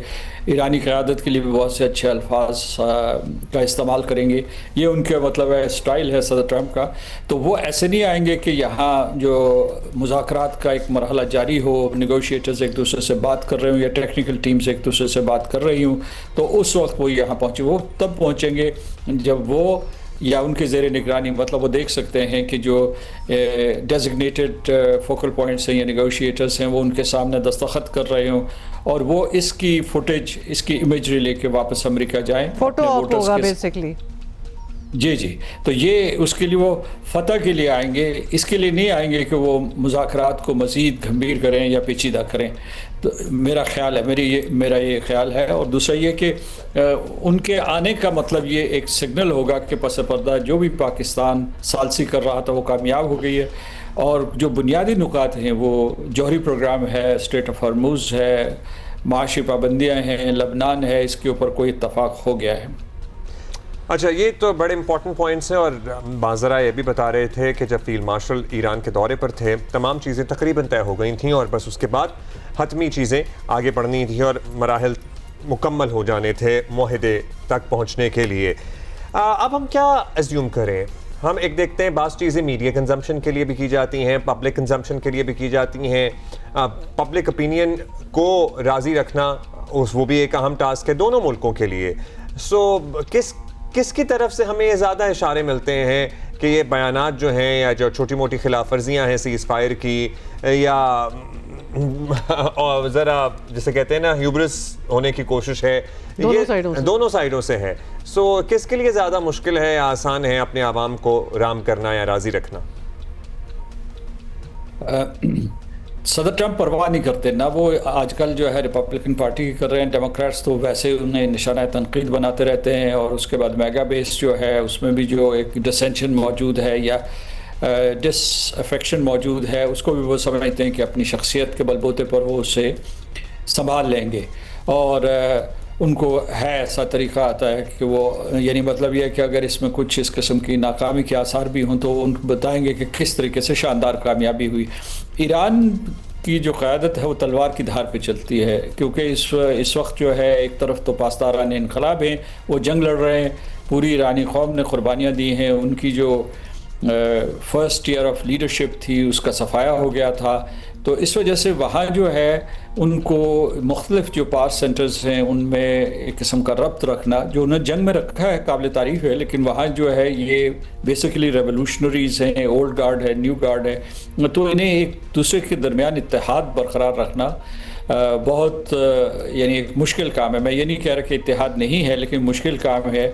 और उनको ये पूछा जाएगा क़यादत को कि भाई अगर हमने मैदान जंग में शिकस्त नहीं खाई तो आप जो है मुज़ाकरात की मेज़ पर क्यों ऐसी कंसेशंस करके आए जो ईरान के जो बुनियादी हकूक़ हैं, रियासती हकूक़ हैं, उनको किसी तरीके से मुतासर करती हैं। मैं मिसाल के तौर पर आपको बताता हूँ कि ये बहुत बड़ी बहस वहाँ छिड़ गई है कि ये जो न्यूक्लियर है उसके लिए उनके अवाम या उनकी आला तरीन क़यादत या सेकंड या थर्ड टियर लीडरशिप उन्होंने ये लकीर खींच ली है कि आप ज़रूर से ज़्यादा लचक नहीं दिखा सकते, यानी जौहरी प्रोग्राम के ऊपर या अफसूदगी के ऊपर अगर वो सदर ट्रंप कह रहे हैं कि हमेशा के लिए पाबंदी लगा दो, तो ये न्यूक्लियर नॉन प्रोलिफरेशन ट्रीटी के तहत तो उनका हक बनता है कि वो अफसूदगी करें। मतलब उनकी पॉलिटिकल क़यादत या उनका IRGC, अगर हम इसको अलग अलग भी रखें, इनमें बहुत चीज़ें कॉमन भी हैं। जैसे कुछ शख्सियात ही देख लीजिए, जो पाकिस्तान में ईरानी एम्बेसडर हैं, उनका ताल्लुक भी रहा है, और he has not been a career diplomat. फिर बाकर कालिबाफ साहब जो स्पीकर हैं, he has also serve there and मुख्तलिफ मारकों वो मौजूद रहे हैं, इराक की जंग में भी। सो क्या हम ये अखज़ कर सकते हैं कि हाँ आरा मुख्तलिफ हो सकती हैं लेकिन कोई तकसीम नहीं है? देखिए, हमें कहना चाहिए कि तकसीम नहीं है, क्योंकि हम जो है पाकिस्तान सालिस की हैसियत से उनको एक इकाई के तौर पर देखता है, उनको हिस्सों में बटे हुए नहीं देख रहे। लेकिन चूंकि आपने सवाल किया था कि किसके ऊपर दबाव ज़्यादा है, तो मैं समझता हूँ कि इस वक्त ईरान के ऊपर दबाव ज़्यादा होगा अपने अवाम की तरफ से या अपने जो आर कंस्टिट्यूंसीज हैं उनकी तरफ से, और इसलिए उनको जो है वो हार्ड लाइन से बहुत लचक दिखा के पीछे नहीं हट सकते। और सदर ट्रंप वैसे ही अपनी मैक्सिमलिस्ट पोजीशन ली हुई है, यानी उनको किसी को खुश नहीं करना। उन्होंने जो है उसमें इसराइल की ईमा भी शामिल है, तो उन्होंने जो मैक्सिमलिस्ट पोजीशन है कि भाई ज़ीरो इनरिचमेंट करो, उसके बाद ये है कि जो मॉरेटोरियम होगा वो हमेशा के लिए रहेगा उसके, और फिर जो है आमना हरमूज भी एकदम खोल दी जाएगी। वो फिर कहते हैं कि जी जो आपके इलाकाई हलीफ हैं, ये इसराइल का भी मुतालबा है, उनको मुनहदम कर दें। तो इसमें यह है कि उन्होंने पहले से मैक्सिमलिस्ट पोजीशन ली है। ईरानियंस जो है ये कहते हैं, बार बार बड़ा मोहतात लफ्ज़ इस्तेमाल करते हैं कि उनकी डिमांड्स जो है वो एक्सेसिव हैं, जिसका मतलब ये है कि अगर वो एक्सेसिव ना हो तो कोई दरमियानी रास्ता हो या दरमियानी जा सकता है। अगर दोनों ही ना ले मैक्सिमलिस्ट पोजीशंस और मतलब सरदार साहब, thank you for your analysis, thank you for being here with us. अच्छा, हम ऑब्वियसली सारों से बात भी कर रहे हैं because we are literally at the 11th hour, क्योंकि किसी ने अगर आना है जो कि आ जाएंगे और ये डील भी साइन हो जाएगी इंशाल्लाह, तो वो आज और कल 2 डेज हैं, तो लिहाजा हमारे साथ मौजूद है। इस्लामाबाद में बड़ी तैयारी है। एक तो इस्लामाबाद जो है वो रेडी है for anything that happens, which is a very smart thing to do. अच्छा, इसके अलावा भी बहुत सारी चीजें हैं, जैसे कि मुख्तलिफ जो फेडरल महकमे हैं जो रेड जोन में आते हैं, वो आज घरों से काम कर रहे हैं, वर्क फ्रॉम होम कर रहे हैं अगले 4 दिनों के लिए। If I am not wrong, Ayaz आप हमें बता सकते हैं कि वर्क फ्रॉम होम ही चल रहा है इस्लामाबाद में? गुड्स ट्रांसपोर्ट, सारी चीजें बता दें जरा जी, जरा अपडेट करें हमें। Good morning, Huma Abdullah. बिल्कुल, इस्लामाबाद में इस वक्त जो सूरत हाल है वो ये है कि जो पब्लिक ट्रांसपोर्ट्स और हैवी ट्रांसपोर्ट्स हैं उसका इस्लामाबाद में और रावलपिंडी में दाखिला मना है। दूसरी बात, वर्क फ्रॉम होम की आपने बात की, तो वर्क फ्रॉम होम जो है वो जो रेड जोन के ऑफिस हैं और स्कूल्स हैं उनको वर्क फ्रॉम होम करने को कहा गया है, और साथ साथ जो बाकी स्कूल्स हैं इस्लामाबाद पिंडी के, उनको भी वर्क फ्रॉम होम यानी ऑनलाइन क्लासेस के हवाले से इंस्ट्रक्शंस दी गई हैं, और वहाँ से ये सारा काम अब आज हो रहा है। कल रात लेट देर तक नहीं समझे इंतजामिया को क्या करें, रोड्स बंद हो गई थी, लोग बड़े पैनिक थे, हमें कॉलें कर रहे थे, हमें भी नहीं समझ आ रही थी, हम भी राब्ता कर रहे थे, लेकिन कोई डिसीजन लेने के हवाले से कोई समझ नहीं आ रही थी कि डिसीजन लेना किसने। लेकिन फिर रात लेट ये नोटिफिकेशन जारी हुए हैं जिसमें बारी बारी पहले स्कूल्स ऑनलाइन हुए, फिर उसके बाद रेड जोन जो पहले सील हुआ है वहाँ अंदर बहुत ज़्यादा ऑफिस हैं, आपको पता ही है, वहाँ पर सेक्रेटरीट्स हैं, गवर्नमेंट ऑफिस हैं, वहाँ स्कूल्स भी हैं, तो वो लोग भी काफ़ी ज़्यादा परेशान थे। फिर उनको रात लेट के नोटिफिकेशन हुआ कि वर्क फ्रॉम होम या फिर ऑनलाइन क्लासेस स्कूल्स के लिए वो की गई। बाकी अगर सिक्योरिटी सूरत हाल है मोहम्मद अब्दुल्ला, तो जो एडवांस पार्टीज हैं वो कल ही पहुंचना शुरू हो चुकी थी। कल इतवार का दिन था, वर्किंग डे नहीं था, लेकिन फिर भी लोग, आपको पता है, अपनी ग्रोसरीज और इन चीज़ों की निकलते हैं, तो कल काफ़ी ज़्यादा लोगों के लिए। अच्छा अयाज, ये जो आपने जिक्र किया ना, जिसका मीर साहब भी जिक्र कर रहे थे, ये एडवांस टीम्स जो होती हैं, नेचुरली अगर अमेरिका के प्रेसिडेंट, वाइस प्रेसिडेंट लोग आ रहे हैं तो एडवांस टीम्स तो पहले ही आ जाती हैं, and I guess the same goes for Iran as well. तो एडवांस टीम्स आ चुकी हैं, because that is a clear indication कि फिर मेन पार्टी भी आ ही रही है। देखो अब्दुल्ला, जब ये पहला वाला जो दौर भी हुआ था, वो भी एडवांस टीमें आई, और उनके सिर्फ एडवांस टीमें नहीं, उनके हर चीज अपनी होती है। जी, गाड़ियां और पता नहीं क्या क्या गाड़ियां, वो बिल्कुल किसी पे रिलाई नहीं करते, उनकी अपनी सिक्योरिटी, और वो आगे फिर मॉक भी करते हैं। तो उनकी एडवांस टीमें कल 5 फ्लाइट्स आई हैं, अलॉन्ग विद उनका जो इक्विपमेंट है सारा, उनकी जो व्हीकल्स हैं वो पहुंच चुकी हैं। आज जो कि पिछले हफ्ते वापस गई थी, जो सारी पिछले हफ्ते वापस गई थी, जी वापस गई थी, वापस आ गई हैं, और मॉक एक्सरसाइज आज वो करेंगे। अपना टाइम देखते हैं कितनी देर में वो कितना ट्रैवल करते हैं, और टेक्निकल चीजें, खैर उसमें हम नहीं पढ़ना चाहते, लेकिन वो एडवांस टीमें भी आ चुकी हैं। और आज हमारे पास इतलात के मुताबिक आज काफी VIPs की मूवमेंट है, जो कि उनकी भी, तो अभी तक तो प्रोग्राम इंटैक्ट है। उन ईरानी न्यूज एजेंसी ने भी कहा, इधर भी कहा, बट हमारे पास जो सिक्योरिटी जराए हैं उनके मुताबिक जो प्रोग्राम उनके पास है अभी तक इंटैक्ट है। अभी तक कोई ऐसी बात नहीं है कि कौन आ रहा है कौन नहीं जा रहा, मतलब ये सभी बातें ही हैं। बाकी हमें भी यही लग रहा है कि शायद मीडिया की गुफ्तगू ही हो रही है। अगर ऐसी बात होती तो फिर इतनी बड़ी मूवमेंट इतनी जल्दी आ गए हैं, और यहाँ से वो कैसे जाएंगे। तो पूरी तैयारी के साथ जो है वो सारा प्लान किया गया था। हमने ये खबर दी थी, आपको याद होगा, कि ये अगले हफ्ते की आखिर में या मिड में हो सकते हैं। तो ये हमारे पास अभी भी इतलात हैं कि ये टॉक्स जो है, ताहाल अभी जो मैं आपको रिपोर्ट कर रहा हूँ मेरी जराये के मुताबिक, जो जहाँ तक हमने काम किया, ये इंटैक्ट है, और प्रोग्राम जो है वो आगे मतलब इंटैक्ट है। तो क्या एक पार्टी जिसके आज पहुंचने का बताया जा रहा है कि अमरीकी आज पहुंच जाएंगे? जी बिल्कुल, आज अमरीकी का पहुंचने का जो टाइम हमें बताया गया है वो मिडनाइट से अर्ली मॉर्निंग के दरमियान तक है। और ये भी बताया गया है कि जो 2 लोग पहुंच रहे हैं, तीसरे जो मेन उनके हैं वो उनके हवाले से अभी तक कोई क्लैरिटी नहीं है हमारी जराये के मुताबिक। तो स्टीव विटकॉफ और डैनियल कृष्णर जो हैं वो जरूर पहुंचेंगे आज रात, लेट नाइट या अर्ली मॉर्निंग सुबह। अयाज, तो फिर क्या आपके पास कोई ऐसी भी इंफॉर्मेशन है, क्योंकि अगर इतनी दूर से किसी ने आना हो तो वो चल चुका होता है, मतलब वहां से चल पड़ा होता है, because it's not a short flight, या फिर चलने वाले होंगे, या फिर ये कहीं और मौजूद है, या फिर ये कहीं यूरोप वगैरह मिड ग्राउंड से आ रहे हैं।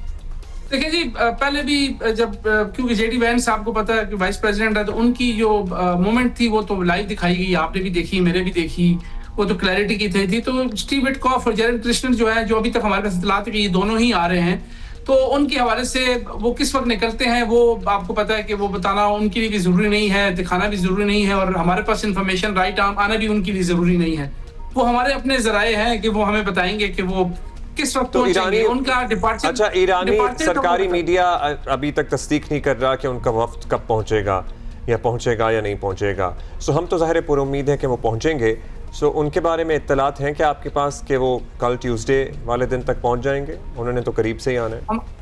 देखें अब्दुल्ला, हमारे पास जो प्रोग्राम है उसके मुताबिक आज रात को उन्होंने पहुंच जाना है। अभी तक जो प्रोग्राम पहले था, तो मोस्ट प्रोबेबली अगर तो कोई डिले होता भी है तो 1 दिन का ही होगा, और वो आपको पता है कि 1.5-2-3 घंटे की फ्लाइट है वहां से, वो तो किसी वक्त भी 11th आवर पे उठ के आ सकते हैं, वो कोई इशू नहीं है। इशू बड़ा यही है कि जो वहां दूर से लोग आने हैं वो एक क्लैरिटी के साथ चीजें हों, तो वो आ रहे हैं। वो तो आपके सामने एडवांस पार्टी भी पहुंच चुकी हैं, तैयारियां भी हो रही हैं। जहां पर ये कॉन्फ्रेंस होना है वो सील भी हो गया, जहां पर सराउंडेड एरियाज में लोगों को जो है ना आने के हवाले से भी बता दिया गया। तो इंडिकेशंस तो क्लियर हैं, तैयारियां मुकम्मल है, सिक्योरिटी लगी हुई है, रोड्स के ऊपर आपको सिक्योरिटी दारी नजर आते हैं। तो अभी तक तो तमाम प्रोग्राम देखें, पहले भी ये शायद आपको याद हो, पहले दौर में भी कहा जा रहा था कि शायद वो नहीं आ रहे, इनकार हो गया, फिर आपके सामने वो आ भी गए। तो ये चीजें चलती रहेंगी, सियासी बयानात भी चलते रहेंगे, टीवी बयानात भी चलते रहेंगे। तो मेरा अपना ख्याल यही है, और मेरी अपनी मतलब हमारी अपनी वर्किंग है उसके मुताबिक ये चीजें इंटैक्ट है। इस तरह चीजें जो है ना वो पाकिस्तान ने बड़ी कोशिश की है। आपको पता है कि प्राइम मिनिस्टर भी ट्रैवल कर रहे थे। जी, नो डाउट अगर किसी ने कोशिश की है मेरा ख्याल है तो इन दोनों मुल्कों से ज्यादा पाकिस्तान ने ही कोशिश की है कि कुछ बन जाए। बात है आज फाइनली ये जरूर बताएं, पिछले राउंड में तो हमने देखा कि जो important media from around the world was in Pakistan for the talks. अब अगर शाम को पहुंचने वाली बातें हो रही हैं कि एटलीस्ट अमेरिकन जो हैं वो कह रहे हैं वो शाम रात व्हाटएवर पहुंच जाएंगे, तो उससे मच बिफोर दैट प्रेस तो पहुंच जाना चाहिए या तो फिर जी या बहुत से तो निकले ही नहीं थे पिछले हफ्ते के बाद, कुछ वापस फिर आए होंगे। इसकी कोई इंफॉर्मेशन वगैरह है आपके पास? देखिए, हमने इस्लामाबाद एयरपोर्ट जो जहाँ पर क्योंकि कमर्शियल फ्लाइट से आना है तो उनसे हमारी बावजूद की तैयारी मुकम्मल की हुई है। हमारी इत्तलात के मुताबिक बहुत बड़ी तादाद आज पहुंचने वाली है, जो कि आज रात को जो फ्लाइट्स निकलेंगी आएंगी। आपको पता है इस्लामाबाद के ज्यादातर फ्लाइट्स का अराइवल रात लेट नाइट ही होता है, 9 के बाद ऑनवर्ड। तो क्योंकि ज्यादातर लोग यहाँ से भी आ रहे हैं, ये अपना ये कोरिया से और ये जो मलेशिया और इस साइड से सिंगापुर से, यहाँ से भी कई इंटरनेशनल मीडिया के लोगों ने ट्रैवल करना है। ये इंटरनेशनल इदारे ज्यादा उन लोगों को यहाँ भेजते हैं जिनके एक्सेस इजी हो, फ्लाइट्स इजीली मिल सके, तो ये रूट तो खुला है। तो जितनी भी इंटरनेशनल एजेंसीज हैं वो जो न्यूज एजेंसीज हैं तो वो इस पहले भी उन्होंने ऐसी नुमाइंदों को वहाँ भेजा जो कि उनके लिए ट्रैवल टाइम भी कम था और उनके लिए अराइवल इजी था, फ्लाइट्स भी अवेलेबल थी। तो हमारी इत्तलात के मुताबिक कुछ लोग आज शायद शाम को एक फ्लाइट जो आती है या रात को जो लेट नाइट फ्लाइट्स आ रही हैं उसके ऊपर बहुत बड़ी तादाद जो है वो गैर मुल्की मीडिया की पहुंच सकती है, क्योंकि वीजा उनको चाहिए नहीं। वीजा ऑन अराइवल पाकिस्तान ने पहले उनको अनाउंस कर रखा है, क्योंकि ये उसी की जो है वो तसलसल के हवाले से है कि ये अगला दूसरा स्टेप है। तो जी, तो वीजा भी उनके पास जो है वो कोई इशू नहीं होगा, तो वो जो भी फ्लाइट पकड़ के आएंगे, क्योंकि ऑब्वियसली उन्होंने अपनी पर्सनली कैपेसिटी में आना है या ऑफिशियली ऑफिस भेजेगा, तो हमारे पास कोई हुकूमती ज़राए के मुताबिक कोई ऐसी थैंक यू। जो इन्फॉर्मेशन आपके पास है वो मेरा ख्याल हमने निकलवा ही ली है आपसे। Thank you so much. Ayaz Akbar Yousafzai was joining us from Islamabad. So कुछ ही घंटे रह गए, पता चल ही जाएगा कि क्या हो रहा है।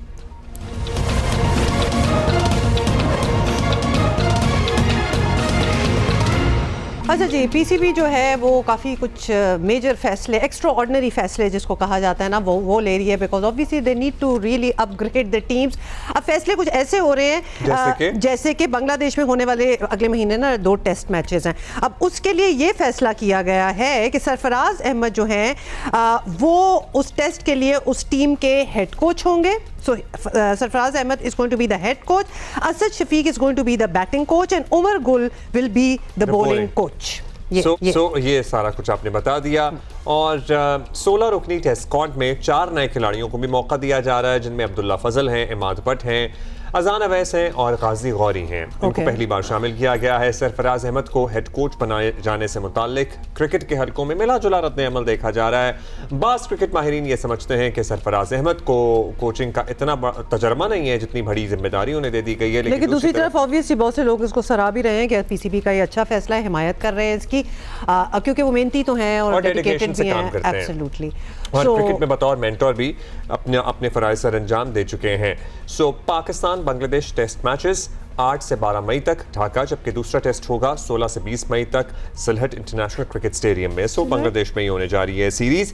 अभी हम बात कर लेते हैं इस पे, और I really want to talk about Babar की इनिंग। वो भी उस पे भी आ जाएंगे ऑफ कोर्स, कि how can we let that go. हमारे साथ मौजूद हैं सीनियर स्पोर्ट्स जर्नलिस्ट, और राशिद भाई ने भी हमें ज्वाइन कर लिया है। अस्सलाम वालेकुम to both of you. Good morning. Rashid भाई, पहले आपसे हम इन फैसलों से मुताल्लिक राय ले लें। आपके मुताबिक ये ठीक फैसले हैं, सही समत में किए गए हैं? 8 प्लेयर चेंज हुए हैं लास्ट जो टेस्ट मैच खेले थे हम रावलपिंडी में, और हार गए थे टेस्ट मैच, और उसको देखते हुए 8 प्लेयर किसी भी टीम में कभी भी चेंज नहीं होते। ये तो एक साइड हो गई है। लेकिन जहां तक चेंज करने का, अदर महमूद की जगह सरफराज आए, 2-3 ऑप्शन लगते थे इनके पास थे, मिसबाह-उल-हक थे, वहाब रियाज थे, और जिन्होंने टेस्ट क्रिकेट काफी खेली हुई है, जिसमें सरफराज का ये कि as a captain, as a selector और एज ए मेंटोर काफी अरसे से 1 साल से वो काम कर रहे हैं पाकिस्तान क्रिकेट बोर्ड के साथ। तो शायद उन्होंने यही बेहतर समझा कि सरफराज बेहतर हो सकते हैं फ्यूचर में पाकिस्तान क्रिकेट के लिए, क्योंकि इसी साल 4-5 महीने में हमारे 7 टेस्ट मैच रहे। ये इनकी लर्निंग या टेस्टिंग हो जाएगी यहाँ पे। देखिए, मैं ये समझता हूँ, हर एक की अपनी राय है। मैं ये समझता हूँ कि बेहतर फैसला है, जो कि हमारे हालात चल रहे हैं क्रिकेट के, उसके लिहाज से देखा जाए कुछ का कहना है कि इन प्लेयर्स के साथ खेले हुए हैं, ठीक है, मानते हैं कि थोड़ा सा गैप होना चाहिए, लेकिन शायद ये चीज सक्सेस में भी बदल सकती है। हम लोग जिस तरह से क्रिकेट खेल रहे हैं, T20, वनडे और टेस्ट क्रिकेट, उसमें काफी पीछे जा चुके हैं।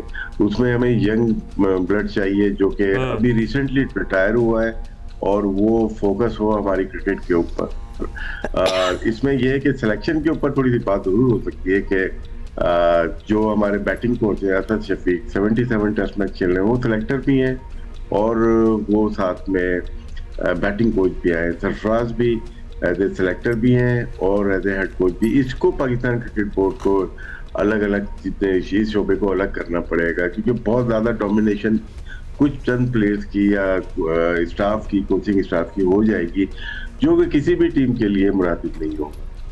अच्छा, यही सवाल याहिया आपसे भी, because we really want to understand, मतलब ऑब्वियसली सरफराज की कप्तानी में हमने काफ़ी अचीवमेंट्स भी हैं हमारे पास। 2017 ICC चैम्पियंस ट्रॉफी है, फिर बहुत पुरानी 2006 में अंडर-19 क्रिकेट वर्ल्ड कप भी है। अच्छा फैसला आपको लग रहा है this is going to make a good difference to the team? सबसे पहले तो हुमा अब्दुल्ला आपको और राशिद भाई आपको अस्सलाम वालेकुम। आपने जहाँ तक फैसले की बात की कि अच्छा है या अच्छा नहीं है, तो फैसला हो गया है। अब अच्छा होगा या नहीं होगा, ये जो नताइज है वो इस बात का खुलासा करेंगे। सरफराज की अहलियत सलाहियत के ऊपर कोई दो राय नहीं है, लेकिन एक चीज जो बहुत वाज़ेह है कि सरफराज ने बतौर कप्तान जो कॉम्प्रोमाइज किए, उनको इस नए रोल में बिल्कुल भी कॉम्प्रोमाइज करने की जरूरत नहीं है। उन्होंने बहुत कुछ सीखा है, बहुत कुछ देखा है, और पाकिस्तान क्रिकेट बोर्ड ने स्टेडियम बनाए, अच्छे काम किए, दूसरे क्रिकेट बोर्ड के साथ अच्छे मामलात किए, एशिया कप के मामलात किए, ये सारी चीजें अपनी जगह है। लेकिन जो पाकिस्तान क्रिकेट बोर्ड के लिए एक सबसे बड़ा चैलेंज है वो पाकिस्तान टीम की बैनुल-अक़वामी सतह पर परफॉर्मेंस है। तो अब सरफराज आए हैं और सरफराज के लिए खुला मैदान है, और इस टीम में जो खिलाड़ी मुंतखब हुए हैं, खासतौर पर अभी थोड़ी देर पहले आप बाबर आजम की बात कर रहे थे, तो बाबर आजम हो गए, या खासतौर पर मैं शान मसूद की बात करना चाहूंगा। उनको अब अपनी इस परफॉर्मेंस को इंटरनेशनल क्रिकेट में ट्रांसलेट करना होगा। इंटरनेशनल क्रिकेट में उनकी परफॉर्मेंस का ये मेयार नजर आना चाहिए। वो अच्छा करेंगे तो वो टीम में रहेंगे। सरफराज ने अपनी मर्जी की टीम ली है, उमर गुल उनके पास आए हैं, असद शफीक उनके पास आए हैं, राशिद लतीफ साहब ने जो खासतौर पर असद शफीक के हवाले से बात की। सिलेक्शन मेरी अपनी जाती राय है, चले सिलेक्शन की हद तक तो ठीक है, बट बाकी रोल में इनको नहीं होना चाहिए, क्योंकि Asad Shafiq as a women selection committee team की परफॉर्मेंस आपके सामने है, आपके सामने जो पाकिस्तान टीम की परफॉर्मेंस है वो आपके सामने है। तो मैं ये नहीं कह रहा कि ये कोई जादू का चिराग नहीं है, रगड़ा परफॉर्मेंस हो गई, लेकिन ऐसे कुछ प्लेयर हैं, खासतौर पर मैं बाबर आजम की और शान मसूद की बात कर रहा हूं, इनके लिए ये बहुत इंपॉर्टेंट है। Bangladesh, England and West Indies की सीरीज, अगर ये अच्छा करेंगे तो सरफराज को इनको कैरी करना चाहिए, वरना इनके साथ कुछ प्लेयर को थैंक यू वेरी मच करके नए खिलाड़ियों को टीम में रखना चाहिए। और PSL की परफॉर्मेंसेस पे आ जाते हैं। ये दोनों PSL में अच्छी परफॉर्मेंस दिखा रहे हैं। राशिद भाई, कल हमने बाबर की जो इनिंग देखी है, बहुत से रिकॉर्ड्स भी उन्होंने अपने नाम किए T20 क्रिकेट के फॉर्मेट में, लेकिन उनकी अपनी असल जगह, उनका अपना असल कलर भी हमें नजर आ रहा है थ्रू आउट दिस टूर्नामेंट। तो अब हम बाबर के दिन जो हैं वो टू द बेटर बदलते हुए देख रहे हैं, because he has also gone through a very tough phase. अच्छा, एक राय ये भी थी, और अच्छा राशिद भाई, एडिंग टू दिस, हुमा का ये ख्याल था और या फिर कुछ और दोस्तों का ये ख्याल था कि बिकॉज स्टेडियम खाली है और बाबर की इतनी बड़ी फैन बेस है, मेरा बिल्कुल ये ख्याल नहीं था, और तो फैन बेस का प्रेशर होता है, इसलिए वो बहुत अच्छा खेल रहे हैं, because there is nobody in this stadium. I never said that Rashid भाई। मैं समझ सकता हूँ। इसमें बाबर का हमने पहले भी जिक्र किया था कि जो उनकी प्रैक्टिस का मेथड है वो चेंज हुआ था। वर्ल्ड कप से पहले वो पावर हिटिंग की बहुत ज्यादा प्रैक्टिस करते हुए नजर आए होंगे आपको। प्लास्टिक बॉल, हार्ड बॉल से, साइड आर्म से बहुत जोर जोर से हिट मार रहे थे। इस PSL में टोटली चेंज नजर आए, टाइम कर रहे हैं। उनको नो डाउट बहुत बेनिफिट हो रहा है कि ऊपर से 2-3 ओवर खेलते हैं हारिस, और वो अच्छा स्टार्ट दे देते हैं। उसके बाद मैंडिस है, वो अच्छा खेल रहे होते हैं साथ, और उनकी पार्टनरशिप, बिगेस्ट पार्टनरशिप PSL की 5 है, जिसमें से 4 में बाबर का हिस्सा है। लेकिन कल की इनिंग्स की बात करते हैं, नॉर्मल बैटिंग की उन्होंने, बहुत हार्ड हिटिंग बैटिंग नहीं की, नॉर्मल बैटिंग 52 बॉल पे उन्होंने 100 रन बनाए। तो यही तो था कि जो एक क्लासिक बैट्समैन होता है वो पावर हिटिंग में कन्वर्ट नहीं हो सकता। हाँ, वो रियलाइज कर सकता है कि मैं कितनी डॉट बॉल खेल रहा हूँ। कल वो 1 डॉट बॉल खेली है उन्होंने, यही तो सबकी शिकायत थी कि आप 15 डॉट बॉल ले लेते हैं, 15 को कन्वर्ट करते हैं 15 रन या 20 रन में कन्वर्ट करते हैं, तो वो जो 60 बॉल पे आप 80 करते थे वो अपने 52 बॉल पे 100 करती है। तो उन्होंने सिर्फ ये किया कि अपने पुराने गेम पे वापस आएंगे, टाइम कर रहे हैं बॉल को, फास्ट बॉलर को पावर प्ले में टाइम करते हैं चौके पे। उन्होंने कल उस्मान तारिक और अबरार को टेक किया, उन्होंने मारा है उनको, और वही मार सकते थे क्योंकि उनको बहुत आइडिया है खेलने का, नेट्स वगैरह में खेलने का बहुत आइडिया है। तो बाबर को कुछ चेंज करने की जरूरत नहीं है, नॉर्मल क्रिकेट खेलें जिस तरह काफी लोगों ने, जो कि हम ही लोगों ने उनको, मुझे लगता है जरा दबाव का, प्रेशर का दबाव भी बनाया हुआ था स्ट्राइक रेट को लेकर, पावर हिटिंग की बात के ऊपर जो ले गए थे ना उनको, वो उनके लिए सूटेबल नहीं था। तो हमारी फिर टीम मैनेजमेंट को चाहिए ना कि टीम इस तरह डिजाइन करे कि बाबर एज एन एंकर का किरदार अदा करते रहे और बाकी टीम उस हिसाब से डिजाइन करे। या आपको कोई मतलब कोई क्रिटिसिज्म की गुंजाइश नजर आ रही है? क्योंकि कल it was a great performance for Babar. एक तो डॉट बॉल्स वाला बहुत जबरदस्त था क्योंकि डॉट बॉल्स बहुत होते हैं, ये हमेशा कंप्लेंट होती है। एवरेज अच्छी थी, strike rate was good, everything fail into place. क्या मुख्तलिफ हुआ जो बाबर एकदम से अपनी पुरानी फॉर्म में नजर आए? देखिए, सबसे पहले तो ज़ल्मी के फैंस को, बाबर के फैंस को बहुत बहुत मुबारकबाद। बहुत इंतजार कर रहे थे इस परफॉर्मेंस का। और आप जब बात करते हैं बड़ा खिलाड़ी परफॉर्म करता है तो उसकी टीम भी खड़ी होती है। पेशावर ज़ल्मी इसके सामने, आपके सामने एक जिंदा मिसाल है। अब तक टूर्नामेंट में नाकाबिले शिकस्त है और बाबर आजम ने नेशनल बैंक क्रिकेट स्टेडियम में कन्वेंशनल बैटिंग की है। उन्होंने, जिस तरह राशिद भाई ने कहा कि आउट ऑफ द बॉक्स कुछ करने की कोशिश नहीं की और यही चीज उनकी कामयाबी की जमानत बनी। उन्होंने 400 किए, कौशल मेंडिस ने अभी तक 400 रन किए हुए हैं और दोनों के दरमियान 400 रन की पार्टनरशिप है। तो राशिद भाई ने जो बात की है बिल्कुल ठीक कही कि बाबर की बैटिंग तो आपको नजर आ रही है, लेकिन यहाँ पर आपको छोटी छोटी इनिंग नजर आ रही है। हारिस की जो प्रेशर एब्जॉर्ब कर रहे हैं, उसके बाद कौशल मेंडिस जिस तरह चीजों को लेकर चल रहे हैं, ये सबसे इंपॉर्टेंट चीज है। लेकिन ये सबसे अच्छी बात है कि बाबर आजम परफॉर्म कर रहे हैं और बाबर आजम जिस तरह खेलते हैं उसी तरह उन्होंने खेलने की कोशिश की है, कुछ अलग करने की कोशिश नहीं की है। लेकिन अब ये टूर्नामेंट ऑन है। जिस दिन कौशल मेंडिस रन नहीं करेंगे, जिस दिन ज़ल्मी का टॉप ऑर्डर रन नहीं करेगा, तब पता चलेगा कि ज़ल्मी ने बहुत ज्यादा अच्छी क्रिकेट खेल ली है, ज़ल्मी कहाँ स्टैंड कर रही है। That's right, absolutely. बात करते हैं कि जब बाबर परफॉर्म करेंगे तो टीम परफॉर्म करेगी। अब बाबर की ये परफॉर्मेंस हमें इंटरनेशनल क्रिकेट में कन्वर्ट होती हुई नजर आनी चाहिए। बिल्कुल ऐसा ही है। That is the need of the moment as well. Bowling lineup के सामने ये परफॉर्मेंस दी है।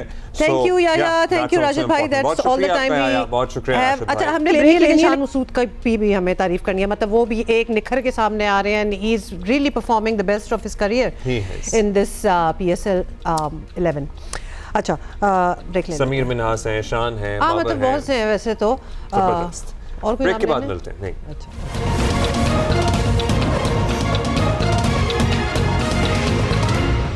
you know with Ali Azmar you don't even know जुनून का। हाँ, I mean you don't even know where to start off। Jupiter भी होता था। No, you started with जुनून। ये पहले जुपिटर में थे। हाँ, but एरा तो जुनून का ही है। चलें सुने। फिर बाल होते थे और फिर इतने लंबे बाल भी होते थे और फिर बिल्कुल नहीं होते थे, जैसे कि आप देख लें सामने। और एक्चुअली हर लुक ही इनको सूट भी किया क्योंकि म्यूजिक सुप्रीम था इनका। हाँ, और सेंस ऑफ ह्यूमर भी। एब्सोल्युटली, वो भी एक और गाना हो जाए।